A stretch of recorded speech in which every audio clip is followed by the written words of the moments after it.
অনেক ছোটবেলায় একবার চন্দননগরে গিয়েছিলাম জগদ্ধাত্রী পুজোর সময়। বেশ লেগেছিল, আবার আমি হারিয়েও গেছিলাম ওই আলো আর লোকের ভিড়ে। তারপর আর যাওয়া হয়নি। তবে কেন জানি না আমার ওই অত ভিড়, অত জাঁকজমকের থেকে এই রকম গ্রামের সাদামাটা পুজোতে বেশি ভালো লাগে। কি সুন্দর দেখুন, পুকুর, আম, জাম, কাঁঠালের মাঝে এরকম একটা ছোট্ট সুন্দর মন্দির, কি অপূর্ব লাগে।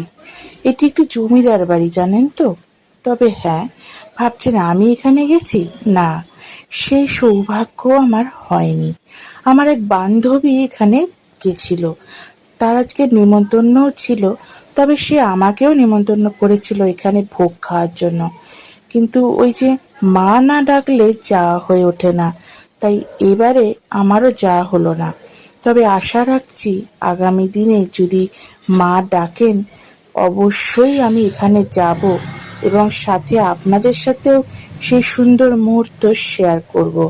এই মন্দির লাগোয়াই পুকুরে মাছ চড়ছে, এর থেকে অপরূপ শান্তি আর কি হতে পারে বলুন তো এই